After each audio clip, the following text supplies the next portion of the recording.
প্রথমে আমি 500 gram chicken নিয়েছি, তাতে হাফ লেবু রস মানে 1 টেবিল স্পুন আমি দিয়ে দিলাম।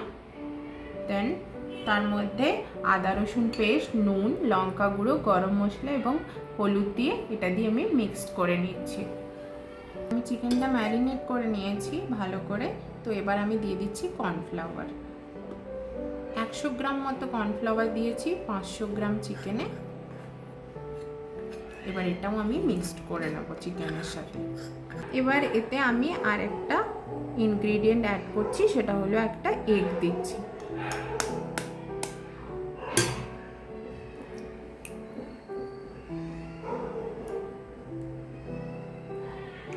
আমি ম্যারিনেট করে নিয়েছি। এবার এটা আমি 1 ঘন্টার জন্য রেস্টে রেখে দেব।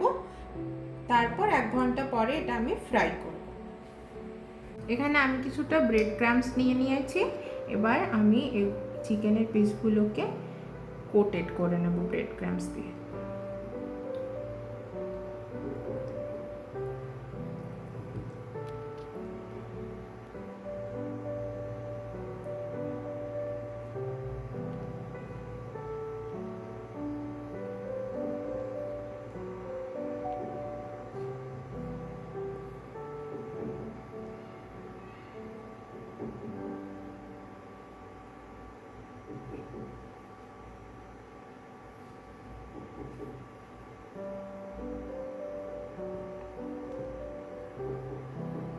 আমি একটাই কোটেড দিচ্ছি, আপনারা চাইলে আবার ডিমের মধ্যে একটুখানি ডুবিয়ে আবার ব্রেড ক্রাম্বসে ডাবল কোটেড করতে পারেন। এভাবে আমি বাকিগুলো করে নেব। এভাবে চিকেনগুলো ম্যারিনেট করা হয়ে গেছে। আর এখানে আমি তেল গরম করে নিয়েছি। এবার একে একে আমি সবগুলো একটু রেড রেড করে ভেজে নেব, বাট অল্প ফ্লেমে, কারণ না হলে চিকেনের ভেতরটা কাঁচা থেকে যাবে।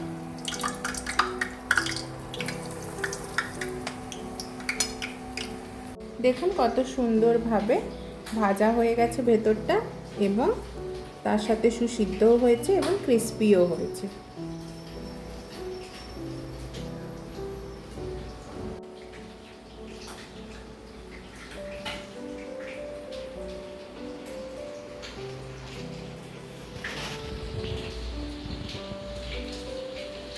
মাঝে মাঝে তব দেখা পায়।